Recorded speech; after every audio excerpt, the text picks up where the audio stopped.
All good. My crib. He literally today, I remember telling the truth. He hit me up. He's like, "Yo, I'm gonna stop by and pick up what you tell." And in my head, I was like, "Yes, but I got something going on today." Like, and I get panic attacks. I get panic attacks. Really, I have really bad anxiety.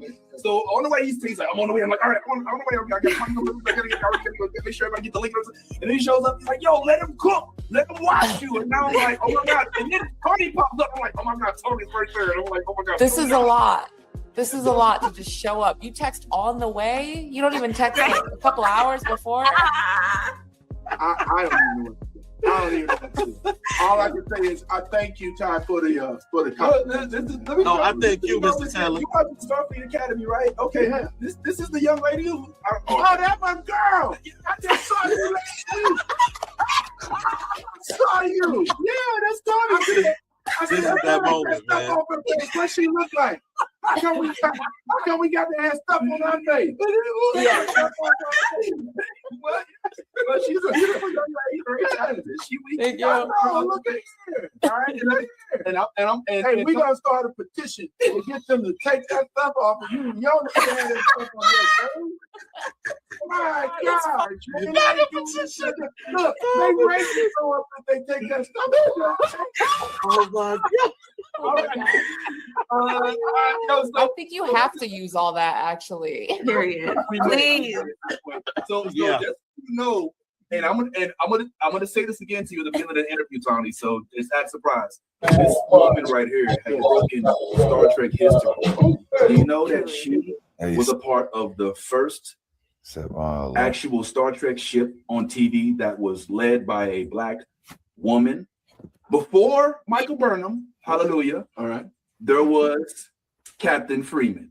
Oh. And on top of that, she also was a part of the first Star Trek show that featured a black woman. Is that right? Yes. Whoa, just history all over the place. This is Black History Month. It is. Hey. All right. Give you your props. Okay, I'm going to get out of here. It's one. Nice to meet you. It's really nice to meet you. But I'm still bigger than him. It is true. Yeah. Always. I know. Unless it's a real life thing, it ain't going to really help you. Okay. And I noticed you didn't even take a seat, so you weren't even planning to stay that long. He came to pick up podcast stuff for me, and I was like, hey, this is the love of my life. This is this is my firstborn. Now, I'm going to tell y'all something. Y'all can use this on y'all parents, okay? There have been times on Father's Day that I have sent him a card to thank him for making me a father. Oh. That's the kind of relationship I have with this guy right here. See you later, man. nope. It's really sweet. Oh, man. Yeah. I'm having an anxiety attack. Yeah. All right, Mr. Taylor. Give me 30 seconds, y'all. I'll be right back. All right. That's so sweet. Well, Tawny, this is not usually how we start our interviews, but I love it. Nothing more fitting. I love it. Today.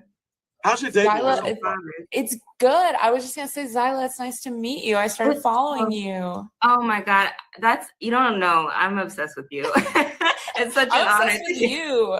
You first popped up on my FYP with that dumbass Drake. Jake Sisko Drake. And I was like, this girl is so stupid. I love it. Thank you. I was thinking about that and how at that time you were sitting on a secret. You were sitting on the secret when I was thinking about Jake Sisko. A big secret. Yeah. I was like, oh, we've got Jake Sisko content and she doesn't even know what's about to happen. And what a dream. I'm so happy to talk to you and be here. Me too. Incredible episode. I'm living right now. She lied. She was like, the only one I can't stand on this show is Tawny Newsome. Oh my God. That's okay. I'm used to that. I can take it. Of course. So is this the usual crew for this pod, for this show? Well, it's interesting you should ask. The name of our clique, so to speak, is New Blurred Order. It's kind of like Wu-Tang. It's like a whole bunch of us, but we all have different albums from different record companies. You know what I'm saying? Yeah. But if I'm being frank about this, the Starfleet Academy show was about to drop, And me and my boy Ty, this is like my best friend in the world right here. If you couldn't tell by the love letter he just sent to my pops, like from a Thanksgiving dinner from like 10 years ago. You know what I'm saying? Hey, man. So me and him talk Trek to each other all the time, but it's weird because whenever we have it, those conversations with other people around, they get real quiet. And so we're like, all right, that's interesting. Yep. So I'm just doom scrolling and whatnot, and I came across a couple of profiles that really intrigued me. One was this one called the Sci-Fi Savage, the young lady named Charisse, who's brilliant, and I practically begged her to come and join them, but unfortunately she's on the West Coast, kind of like you, I believe, and it just the time thing doesn't work out. But I hope you The other was this one right here, Zyla, and we hooked up with Zyla. We're on the same coast. She's on the East Coast. So we've been reviewing each of these Starfleet Academy. So when you ask that question, which I know this is way more than you asked for. No, I love it. This is the set for this clique of Star Trek geeks, but in terms of just all kind of like what we call geek lore and all of that, like there's about 10 more of us. 10 more. That's amazing. So it's like a true collective. That's very cool. Yeah, absolutely. Yeah. Some names are well known in Hollywood, but most of us are just just fans of the culture that want to make sure folks know that we as melanated individuals are just as much, if not sometimes even more, into some of the content that's being put out there. So with that being said, I guess we start the clock now. All right, so don't take that don't hold that against me like with the clock. All right, cool. Let's do it. Oh, awesome. All right, let me go ahead and set this up the right way. And that was good content. Actually, I'm gonna have to type that up in the way. Heck yeah, man. Yeah. Use it all. Awesome. You said we can use it all. We'll use it all. All Use right, it all. Don't leave good stuff on the table. I like her. Content creator. Let's go. Cue music. All right. Cue screen. All right. And let us go ahead and kick this thing off. In 3, 2, and space. Oh, shoot. Microphone. Space. The final frontier. These are the journeys of Starfleet Academy and the blurs that follow them. Our 5 million year mission to continue to cover these cool shows as long as they keep producing them. And let's go ahead and start it today. Good afternoon, good morning, good night, good whatever it is, wherever you are, how y'all doing? Let's go ahead and start and talk Trek. We the Trek mob in the house. Don't worry, we'll have an official starting point, but I'm all good. My crib. He literally today, I'm gonna tell you the truth. He hit me up, he's like, yo, I'm gonna stop by and pick up what you call it. And in my head, I was like, yes, but I got something going on today. Like, and I get panic attacks. I get panic attacks. Really, I have really bad anxiety. So on the way, he's like, I'm on the way. I'm like, all right, I'm on the way. I gotta make sure everybody get the link. And then he shows up. He's like, yo, let him cook. Let them watch you. And now I'm like, oh my God. And then Tony pops up. I'm like, oh my God, Tony's right there. And I'm like, oh my God. This is a lot. This is a lot to just show up. You text on the way. You don't even text like a couple hours before. I don't even know what to say. All I can say is I thank you, Ty, for the compliment. No, I thank you, Mr. Taylor. You watch the Starfleet Academy, right? Okay, yeah. This is the young lady who. Oh, that's my girl. I just saw you last week. Saw you. Yeah, that's Tony. This is that moment, man. What she look like? How come we got to have stuff on our face? Yeah. Well, she's a beautiful young lady, very talented. Thank you. Look at here. All right, and we gonna start a petition to get them to take that stuff off of you. You don't have that stuff on your face. My God, you got a petition. Look, they raise it so up if they take that stuff off. Oh my God. I think you have to use all that actually. Period. Please. So just so you know, and I'm gonna say this again to you at the beginning of the interview, Tony. So it's not a surprise. This woman right here has broken Star Trek history. Oh, do you know that she was a part of the first actual Star Trek ship on TV that was led by a Black woman? Before Michael Burnham, hallelujah. All right. There was Captain Freeman. Oh. And on top of that, she also was a part of the first Star Trek show that featured a Black woman. Is that right? Yes. Whoa, just history all over the place. This is Black History Month. It is. Hey. Hey. All right. Give you your props. Okay, I'm gonna get out of here. Here's one. Nice to meet you. It's really nice to meet you. But I'm still bigger than him. It is true. Yeah. Always. I know. Unless it's a real life thing, they ain't gonna really help you. Okay. And I noticed you didn't even take a seat, so you weren't even planning to stay that long. He came to pick up podcast stuff for me, and I was like, hey, this is the love of my life. This is my firstborn. Now, I'm going to tell y'all something. Y'all can use this on y'all parents, okay? There have been times on Father's Day that I have sent him a card to thank him for making me a father. Oh, that's the kind of relationship I have with this guy right here. See you later, man. nope. that's really sweet. Oh, man. Yeah. I'm having an anxiety attack. Yeah.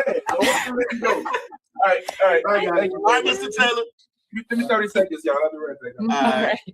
That's so sweet. Well, Tawny, this is not usually how we start our interviews, but I love it.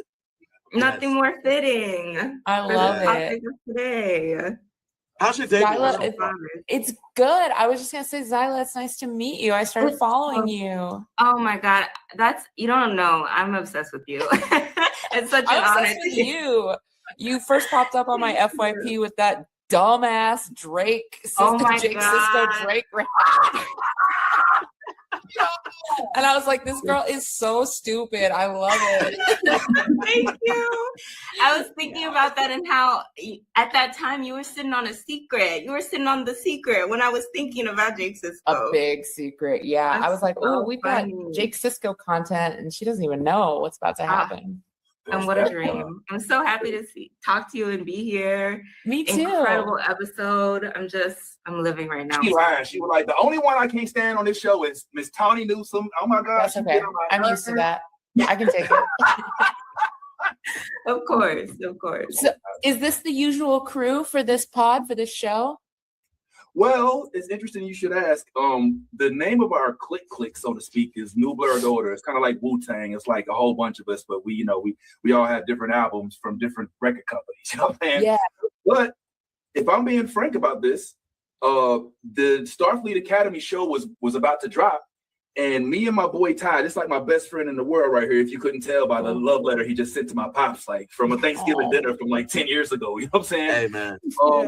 So me and him talk Trek to each other all the time, but it's weird because whenever we have those conversations with other people around, they get real quiet. Yeah. And so we're like, all right, that's interesting. Yep. So I'm just doom scrolling and whatnot, and I came across a couple of profiles that really intrigued me. One was this one called the Sci-Fi Savage, the young lady named Charisse, who's brilliant, and I practically begged her to come and join us, but unfortunately she's on the West Coast, kind of like you, I believe, and it just the time thing doesn't work out. But I hope you still work out. The other was this one right here, Zyla, and we hooked up with Zyla. We're on the same coast. She's on the East Coast. So we've been reviewing each of these Starfleet Academy. So when you ask that question, which I know this is way more than you asked for. No, I love it. This is the set for this clique of Star Trek geeks, but in terms of just all kind of like what we call geek lore and all of that, like there's about 10 more of us. 10 more. That's amazing. So it's like a true collective. That's very cool. Yeah, absolutely. Yeah. Some names are well known in Hollywood, but most of us are just fans of the culture that want to make sure folks know that we, as melanated individuals, are just as much, if not sometimes even more, into some of the content that's being put out there. So with that being said, I guess we start the clock now. All right, so don't take that. don't hold that against me, like with the clock. All right, cool. Let's do it. Oh, awesome. All right, let me go ahead and set this up the right way. And that was good content. Actually, I'm gonna have to cut that up in a way we can. Heck yeah, man. Use it all. Awesome. You said we can use it all. We'll use it all. All right. Don't leave good stuff on the table. I like her. Content creator. Let's go. Cue music. All right. Cue screen. All right. And let us go ahead and kick this thing off. In 3, 2, and Space. Oh shoot. Microphone. Space. The final frontier. These are the journeys of Starfleet Academy and the blurs that follow them. Our 5 million year mission to continue to cover these cool shows as long as they keep producing them. And let's go ahead and start it today. Good afternoon, good morning, good night, good whatever it is, wherever you are, how y'all doing. Let's go ahead and start and talk Trek. We the Trek mob in the house. I am your boy, the real Vince Taylor. Hello, y'all. What's going on? And I am joined today. Oh, shoot, that's too much up front. I am joined today by none other than my homeboy, Bad Ty. Say what's happening, Bad Ty. What up? Ty's in the building, indeed. And we also got the very lovely Zyla Trex in the building. What's going on, Zyla Trex? But in addition to Zyla Trex, we also have this very lovely individual who some of y'all checkers may have heard of before. You may have seen her on a little show called Lower Decks, hallelujah, and I didn't mean little real, I meant that facetiously because it's huge.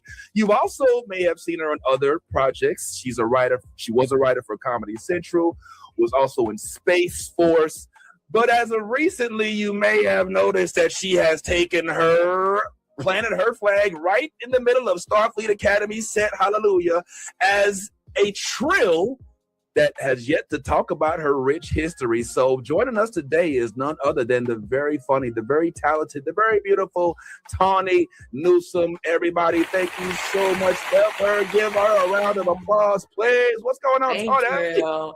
Oh my God, thank you. What an intro. I love this. Thank you. Yeah, we try. Well, thank you so much for joining us and definitely being here for the little shenanigans that we had going on.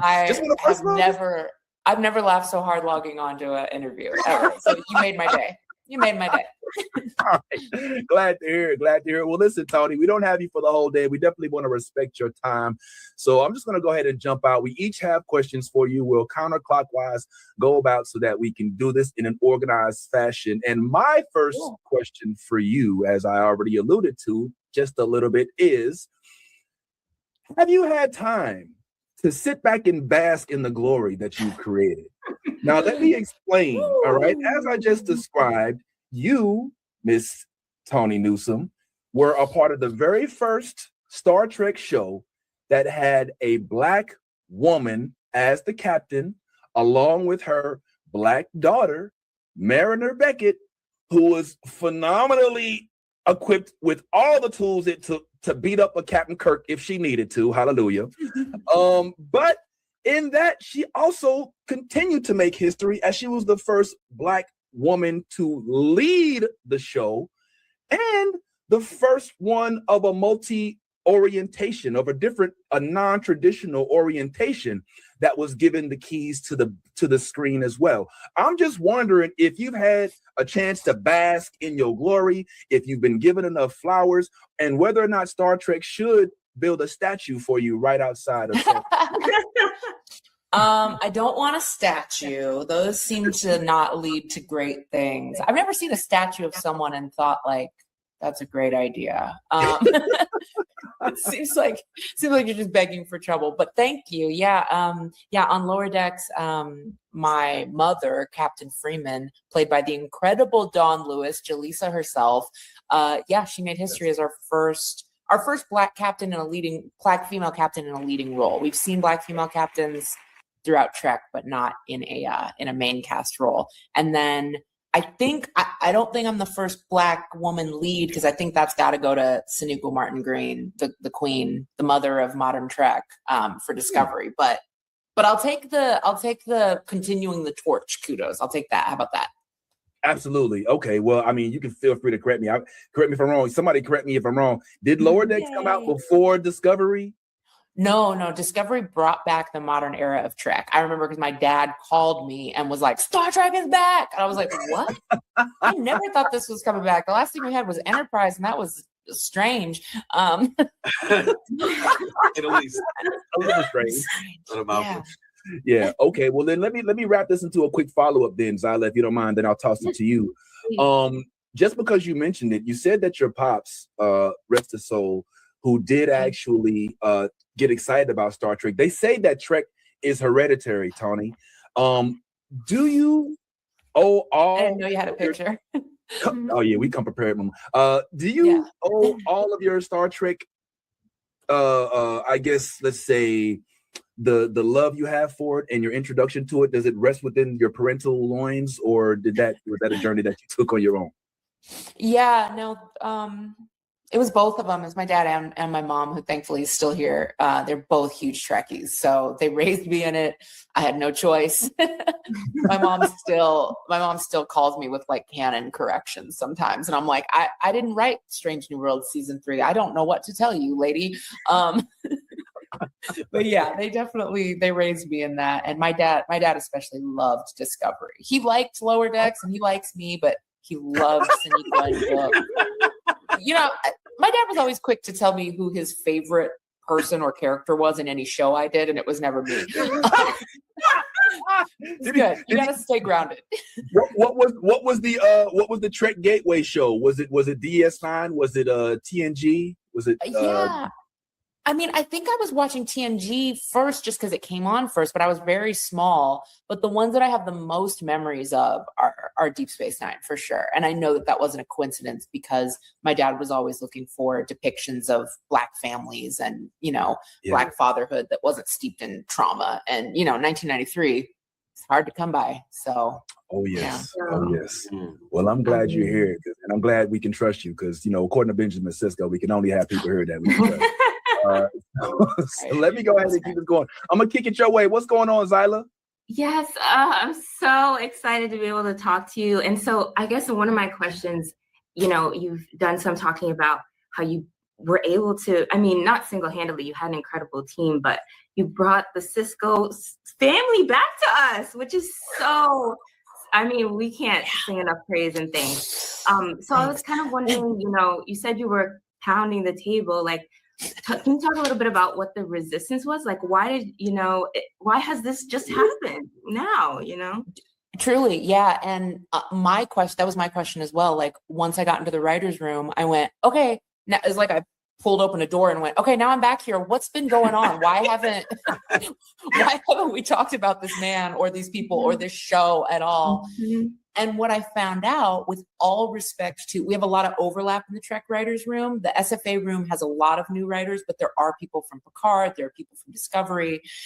And with all respect to all of those writers who've written a lot of stuff in the modern Trek era, what I can say without breaking any confidences or throwing anyone under the bus, there was this feeling of, we don't know how to do it right, so we don't want to touch it.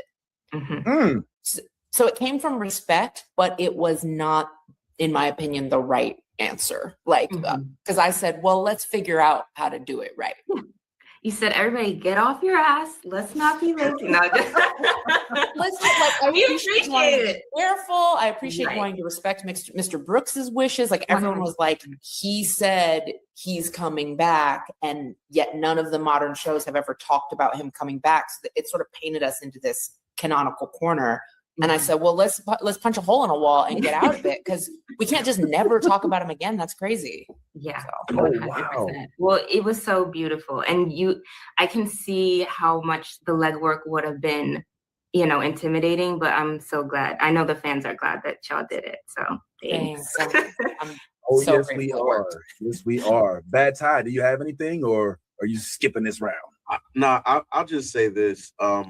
After watching last week's episode together, we did our review, and to me, it's the best episode of this season thus far. Thank you. In terms of the writing, Sam is amazing. Let's start there. She is an amazing character. Anytime I see her on screen, that smile that lights up a room is evident. But that conversation, that monologue between her and Jake, that was it. I wonder, when you were writing this, were you conscious of the feelings and the emotions that you would cause people to tap into with this monologue? Because just an elder telling a young person that you matter, you are like that. Can you speak to that monologue in itself? Because I know that when you were writing this, you had to be thinking about the reaction. of us? Well, okay, so the first thing I have to say is a huge shouts to my co-writer Kirsten Beyer, who drove much of that scene at the end. She is herself kind of the godmother of Trek. She was a novelist, a Trek novelist, and she has written so many episodes of Star Trek across every season in the modern era. And she really had a vision. I mean, we both knew that Jake wasn't just going to be this hologram in the museum and then disappear. We knew we needed to give him a big, meaty scene at the end. And so she really sketched out the first pass of that. I think I've said in a couple interviews, our original first draft of the script was 72 pages in a room where our mandate is like 48. So it was beefy. And what I was able to contribute to that is Sirach Lofton and I are very good friends, and I knew his vocal cadence, and I knew how, not that, you know, Kirsten is a mom, and so she has a very beautiful warmth, especially when writing older characters speaking to younger characters. She just has that natural, like, warm motherly quality. And then I think I brought some color to it, frankly, because I know how it sounds when our Black elders speak to us. I know how it's felt as a young girl talking to my uncles and my father's friends and folks like that. So it wouldn't be that scene without either of us. Like, I couldn't have injected so much of the beauty in it. And yeah, we needed each other for that, for sure. Yeah, I agree. I want to co-sign with Ty. As he said, this was one of the better episodes, especially because we did get to peer back into our father, because, you know what I'm saying, like, Benjamin Sisko raised a bunch of us, you know what I'm saying? He So really that was did. cool. But I'm wondering, because you did get an opportunity to work on the Starfleet Academy set, like, you definitely came in with some privileges. You came in with the privilege to be able to kick it with the cast. You had one of them dance a little bit, which I thought was kind of cool. Yeah. Privilege of being able to exert the energy that came on from other shows, but the big privilege came from you being able to put your whole government name on the wall of legends. Could you explain to me how did we get your government name? Not even like what? I didn't do it. They did the wall. This was after the season 1 room had wrapped. They're sending us production design. They're saying, oh, look at the schematics for the set. Isn't it nice? Hundreds of emails come in there every day. And I'll tell you what, I love working on the show, but when that season 1 room wrapped and we're no longer getting paid for it, I said, this job is too hard. I'm done. So emails flooding in. We're getting dailies from set. I'm not looking at any of that stuff. I was like, I'll check back in when it's time to produce my episode. But like right now I'm off the clock. And next thing I know, they go, oh, we're putting all the writers' names on the wall of heroes. And I was like, oh, what a beautiful thing to do, especially for like our support staff, our script coordinators who like don't get proper shouts ever. And they do so much work. So I was like, that's beautiful to put like, you know, our script coordinator, Sarah Pierce, her name up there as an admiral. I love this. And then I was like, oh, I wonder if they'll put mine up there. But I think they're already putting Mariner up there. That would be weird, huh? And next thing I know, now I'm all over the damn thing. So this was not me. Yeah, but it's dope though. You gotta admit, it's kind of nice to see your actual name on the wall, right? It's nice, but it's a bit much. I get enough flowers. I get enough shouts, you know. All right, cool. Zyla, what's going on? Well, yeah, I would love to ask, what for writing this episode, what was the hardest part of it for you, and what was the most fun aspect of writing this episode? What was the hardest part that I'm allowed to say? Yeah, what's not going to get my ass whooped by Paramount? Okay, so the hardest part was honestly just making sure we did right by everybody, because it would have been very easy to just write something that just suited our show and our character. I think a lot of times what nostalgia moments in Trek gets dinged for is like, oh, they just like threw in a bunch of references and member berries for the sake of it, but it didn't actually move the main character story at all. It was just for the nostalgia bait. And so our main focus was like, we have to make sure this is furthering Sam's story and setting her up to be, you know, an incredible character. And then my secondary goal was we have to do right by Avery. He's such a particular person, just from how I got to know him a little through Sirach. I eventually did get to speak to him, but it was not until we were already filming. And it was just like, this man has given so much to this universe, and so much has been asked of him and so much has been taken from him. I cannot be another person like tugging at his sleeve and then do it wrong. So that was very tough. And then, getting the machine that is a giant production to allow me to do all of those things, to do right by everybody, is what I'll say. Understood. And the most fun part? The most fun part was probably getting to be on set with Carice and Sirach together, seeing him like really care for her and kind of like, kind of shepherd her along the way that Avery did for him for so many years.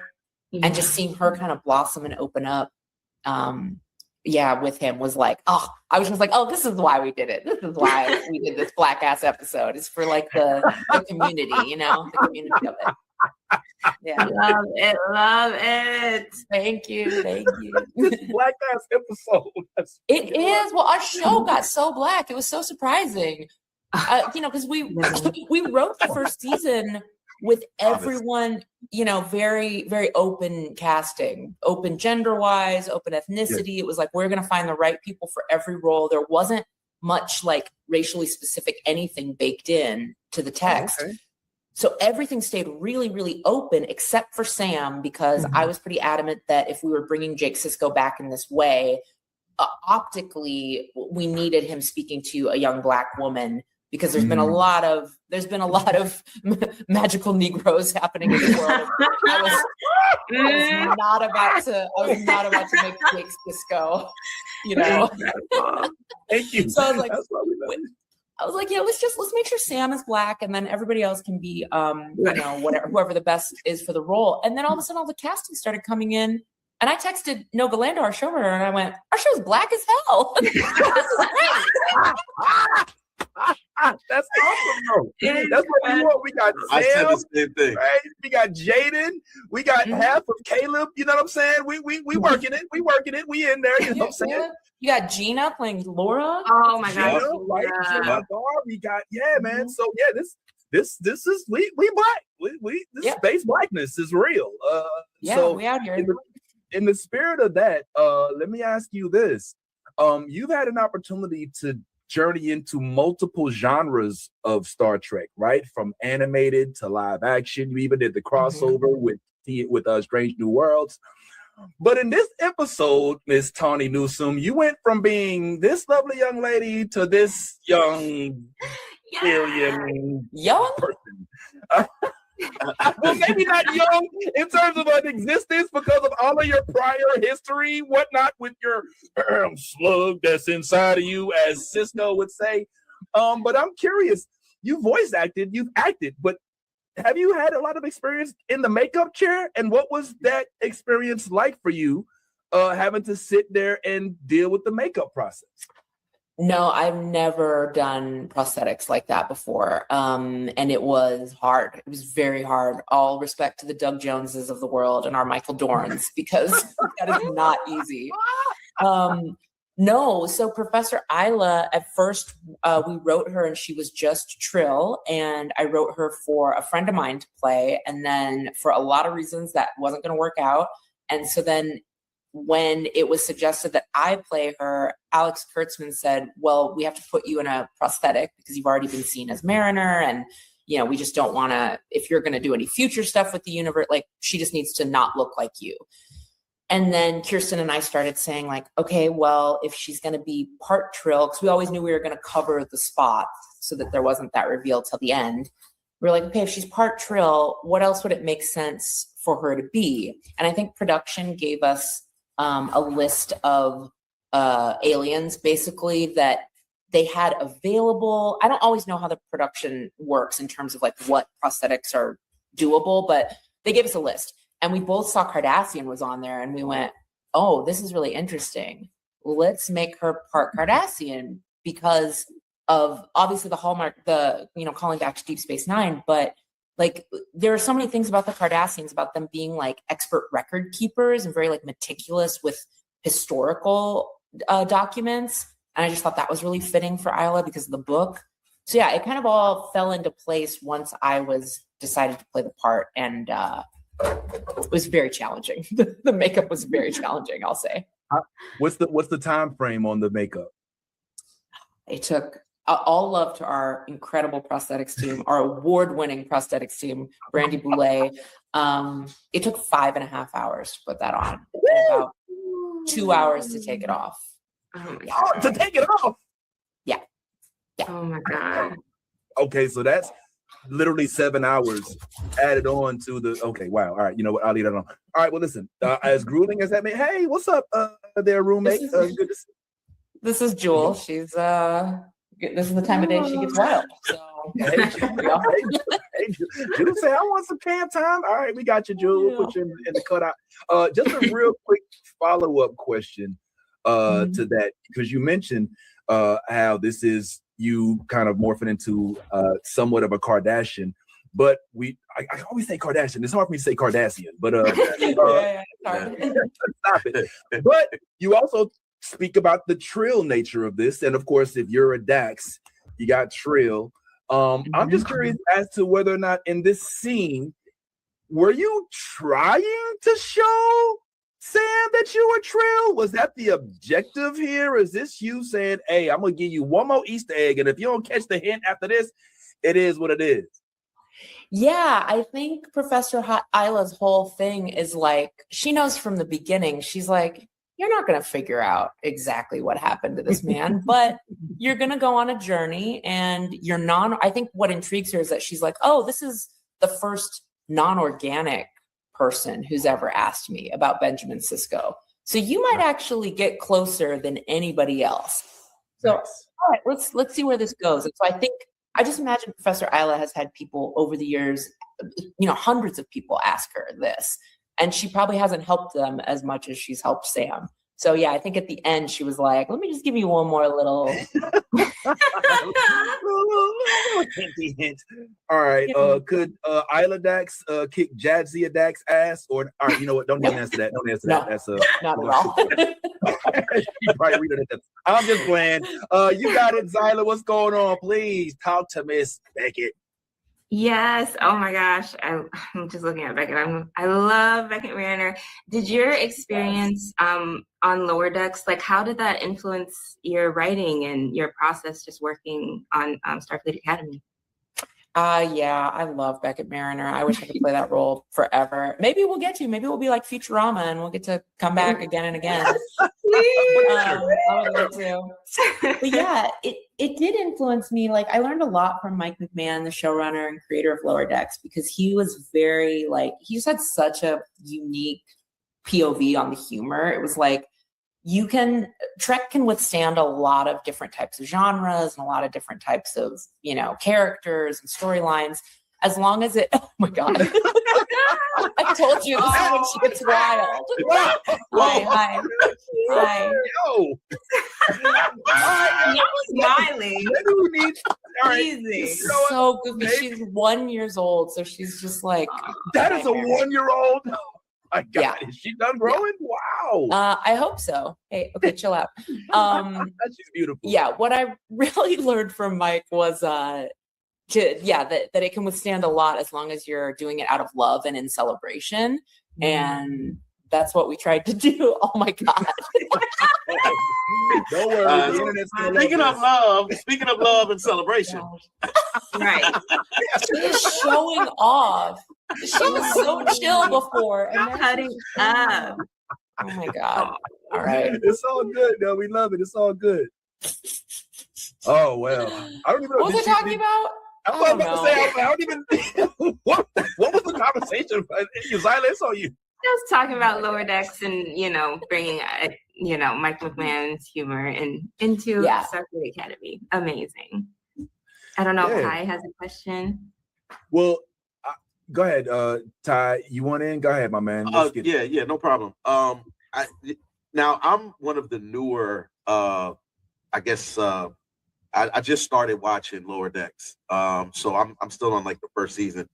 But what I did notice is that it seems to me, and obviously I have a journey, but it does seem to me that Lower Decks is like the glue to the Star Trek universe. Like it feels as though there's a lot of conversations about other areas of Star Trek when you start speaking about Janeway and Cisco and Kirk and all of the fun characters that we've kind of experienced along this journey. In terms of your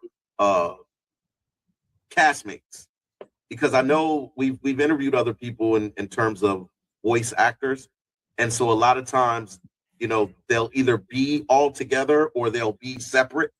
And I just wonder how those relationships kind of like endure and you know grow if you're not in those spaces where you're like right there. Because you and Jack Quaid, you know, specifically because you guys seem to have the most on-screen interactions. I just wonder, you know, during pandemic, if it changed kind of the way you approached the voice acting aspect of it. Yeah, I mean, you're right. Like a lot of times with animated shows, you don't get to be close to your cast because you're never recording together. You're never in the same room. You know, those days of like The Simpsons all recording together are kind of long gone. For most shows anyway. So yeah, ours was really unique in that we got to like keeping one eye on her so she's in the like, watch your back. Watch your back. Yeah, but because of the trek of it all, you know, you're never it's not just an animated job. Like you're at conventions, you're at charity events for, you know, astronauts of color or whatever it is. So we ended up together so much more often than most animated casts are. And that really made us like become fast friends. And I think that just added to the recording. It just sounds more natural. We sound like we like each other because we do.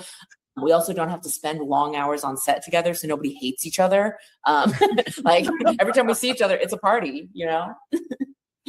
Absolutely. Oh, that's awesome. Absolutely. All right, cool. Well, we're to the second half of this, so we'll be wrapping up here soon. But if it's okay, I'd like to kind of get us to step back to Cisco for a second, as you did have this overwhelmingly dope love letter to him in this most recent episode. And I mean, I'm going to speak for all Black people here because that's what I can do.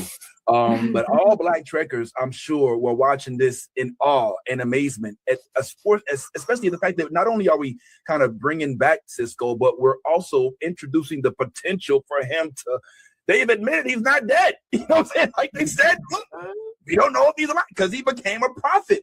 Here's my question, and just tell us blood raw.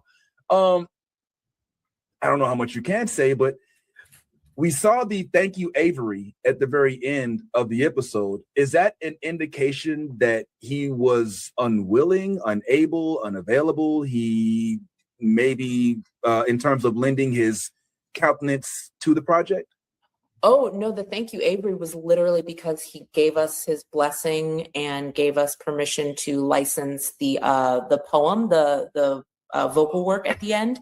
So that was literally a thank you of like, thank you for letting us honor you. Thank you for lending your voice to us. It was just thank you for all the things. It's funny, like they went through a few iterations, again, without getting me in trouble. They went through a few iterations of what that last card could be. And some of them just felt so like stiff and weird. And so I was like, can we just strip it away and just tell him thank you? Because we couldn't have done this without him. So yeah, that's what that was. He, from what I know from Sirach, he has retired from acting, and that, you know, that choice, I respect it so much. And then at the same time, I want to tell him he's loved. So yeah, we wanted to make sure we did that with his blessing, and he graciously gave it.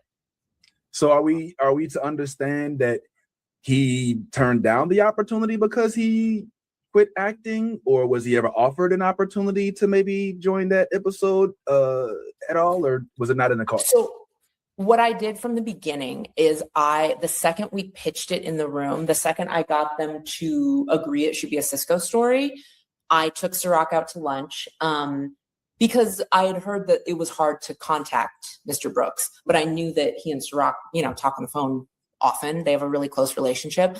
It's kind of funny. It's like for Star Trek, people feel like, oh, Avery Brooks disappeared or he left or he doesn't want to come back. Whereas for Sirach Lofton, Sirach's like, he never left. He's right here. He's with me. He calls me. We talk. So it kind of mirrors what's going on with Cisco, right?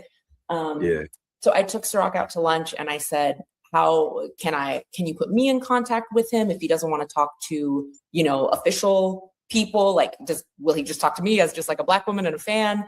How can we involve him and get him involved in whatever way he wants to be involved? So there wasn't even like a hint of a script written yet before we asked him, like, how do you want to participate? And this is what we got. We were just very careful every step of the way. So yeah, it wasn't like there was something to offer him that he turned down. It was more just like, hi, we're going to talk about you. Is that okay? Yes. Okay. Move on to the next step. Yeah. Okay. All right. That clears up a lot, because I know a lot of fans would have loved to see him.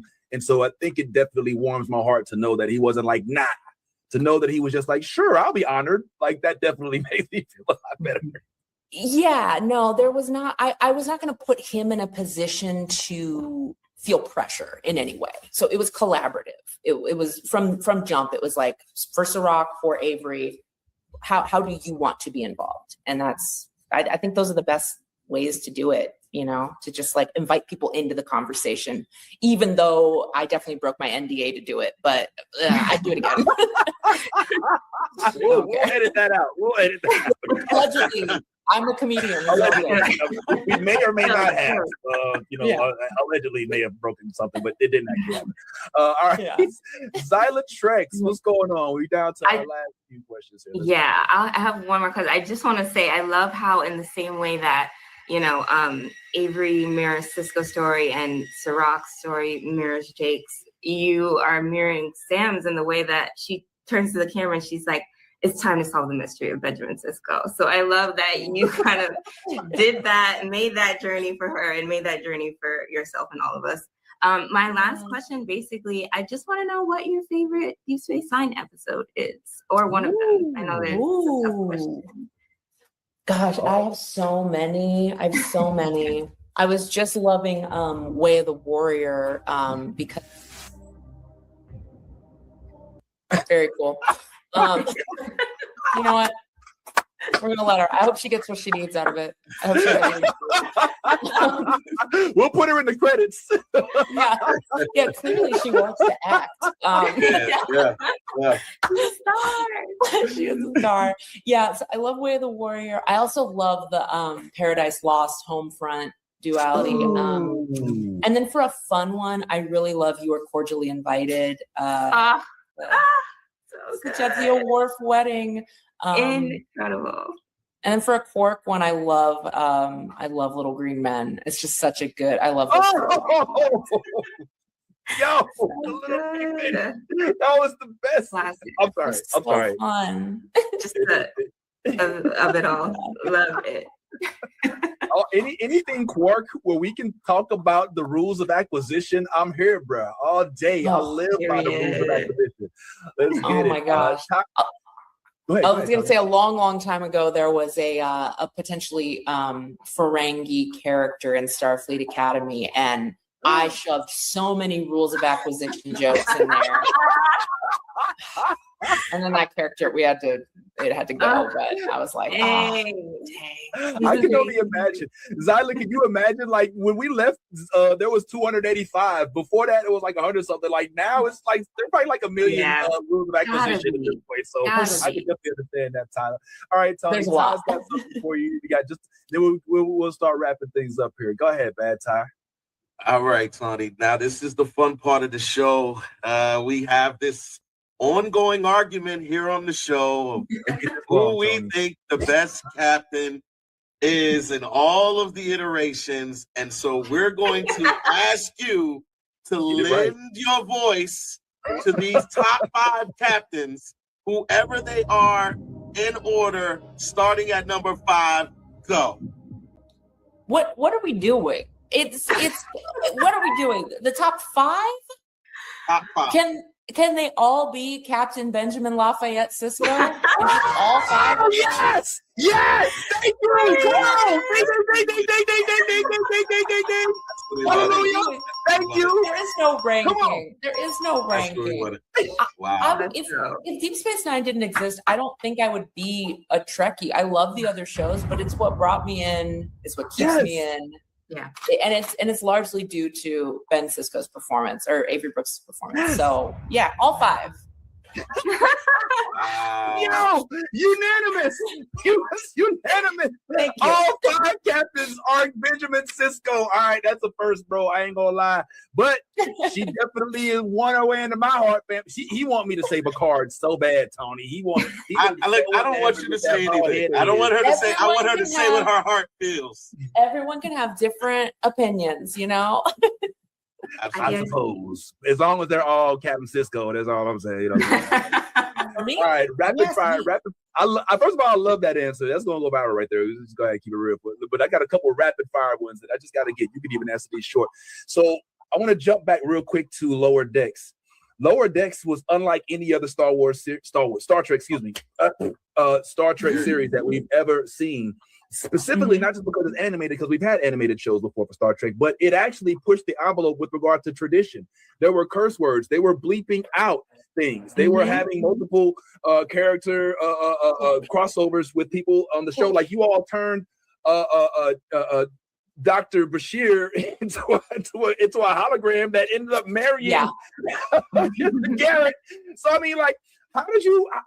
I guess I shouldn't say how, but what was the process of getting, if there was a matter of getting them, but how did they trust you with like pushing the envelope so much? Because they seem to be so, the word anal, but that's not the word I'm looking for. They seem to be so meticulous with regard to like protecting the franchise with shows like Enterprise and Deep Space. But here goes Mariner Beckett cussing up a storm, and you know what I'm saying? Yeah. Like, how did you break those barriers? I think, Mike and the writers for Lower Decks got away with a lot more because of the medium, because it was animated. There was a feeling from the rest of the franchise and from the producers that this is sort of like, there's more permission to be a little wilder, to do some weirder stuff, to do some riskier stuff, to swear. Nobody even told us that we couldn't hear the curse words.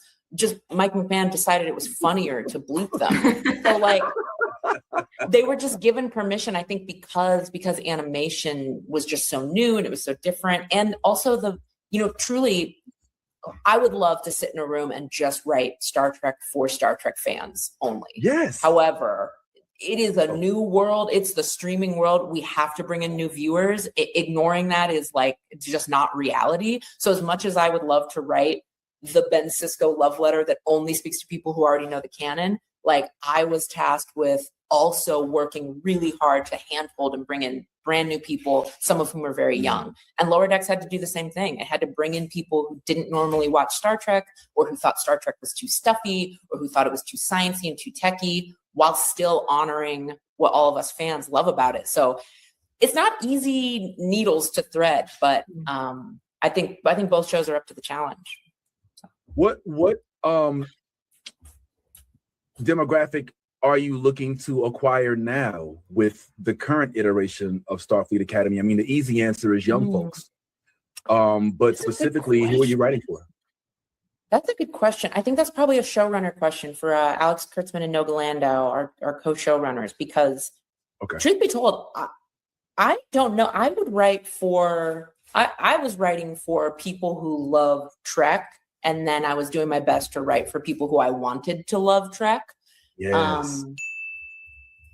But I don't know. I would be curious to ask them that question too. I think we should ask every writer that question. Like, who are you writing for? And I bet it's a little different for each of us, which is how you have more broad appeal. Interesting. All right, rapid fire. Check this out. Every iteration of Star Trek, even Star Trek The Next Generation, believe it or not, has faced hella adversity. Starting from the very beginning, what's that Black woman doing on the bridge? There's always been some sort of pushback. And this Starfleet Academy is no different. However, in this modern day and age, they're being incited and encouraged. to speak down or look down on inclusive casts and inclusive plot lines. Can you speak to the Trek new cast members that we love so much, like Carice and Sandro and everybody, as to how to deal with the adversity that comes along with the Star Trek franchise, knowing that they'll try to hate it before they love it? Yeah, I would say, I mean, the unfortunate thing is that our new cast is entering into a long tradition of this same thing happening with every Trek show. Every Trek show goes through this, like you said. What's doubly unfortunate, I feel, is this is the first time we have such a majority young cast. And I think that it's one thing to talk shit about Lower Decks because, you know, when Lower Decks came out, we got a bunch of hate, but we were all grown adults with full long careers. Right. Just destroying things in the background. With interrupting the serious thing I'm trying to say. We had full long careers and we could take it. Whereas with these young people, I'm like, this is some of their first time being seen by this many people. This is some of their first time having their work scrutinized, having their bodies and their image scrutinized. And I would just hope that some of these adults, these full adult men, would maybe remember what it felt like to be 23 or 24, or imagine maybe what their daughters or children deal with in their young 20s, their early 20s. And just wonder if you really need to be making those comments. So I know you told me to speak to the cast, but I immediately switched and spoke no. the people directing comments at them, because I'm just like, you're going to be a whole grown ass 50-year-old adult and talking to young people this way. Get it together. Yes, thank you. I second that notion, man. And I think that people I think that they found a safe place in hatred. And I think that sucks for the time being, but we're here to love it on down. We're going to love it on down. And go ahead. We have a wonderful community of actors that are wrapping our arms around these young actors and welcoming them to the fold in the franchise. So we'll keep them in our hearts. So knowing that Star Trek always faces these, I'm not sure how much you can disclose, but after stalking your Instagram, I noticed that you may or may not have another project coming that involves Star Trek. Are we still full speed ahead, engage, as some would say? And if so, what can you tell us about this upcoming project, if anything, without violating any NDAs? Hallelujah. Yeah, no, I appreciate you. What I need to stress first is that there is no update, because anytime someone very lovingly asks me about the project, I answer the question, and then somebody writes an article as though it's new news, and it causes problems for me. So if anyone's scraping this to write fun little articles, there is no new update. But since my new friends here have asked me, I will say that yes, we have written the pilot. Paramount is deciding if they want to make it, and if they want to make it, great. I would love to do it. And if they don't want to make it, I'll go do something else. So that's where we are. Again, this is not new news, so nobody write anything about it. Okay, yeah, we'll try to keep from making this some sort of new headline or one of those shade room things. We definitely completely appreciate you. Well, listen, we won't hold you too much longer. I think we've held you and your roommates and long enough. She's gonna start to tear the place apart. I'm so sorry. She really is she's gonna destroy my home if I stay any longer. So I guess I should go. Don't destroy the home. Well, listen, we gotta go ahead and let Tawny go. Tawny, we cannot thank you enough for giving us an opportunity to share with you all of the beautiful things you've done for Black people in science fiction and just in general, just being hella dope and giving us folks to be proud of in Trek. As always, please live long and prosper. Really then quick. Who knows? Quickly, man, because I can already feel it. I know, really quick. I'm sorry. Tawny, we do this thing here on the show with all of our guests. Right before they leave, if you could just shout out the New Blurred Order, tell everybody how much you love us. Then we would really appreciate it. really quick. Oh, let me get it on the screen so you'll know who it is. All right, that's who we are. And whenever you're ready. You're watching the new Blurred Order. Check them out. They love all things nerdy, and they're Black. What's not to love? That's what I'm talking about. Thank you so much, Tawny. Once again, we cannot say we love you enough, and we look forward to seeing you in many, many more projects as long as you will decide to share them with us. All right, and as for everybody else, y'all know who we are, and continue to like, subscribe, comment, and pull up on Saturdays. We do our live broadcast. Make sure you give us a like. Make sure you follow. Drop a comment. Go follow Tawny. Go watch the show. And be your authentic self. Because if you ain't being yourself, you're being fake. And in all things you a geek, let that geek flag fly. Let go. Hey. The new Blurred Order is one of my favorite places to visit. I hope you'll join us next time.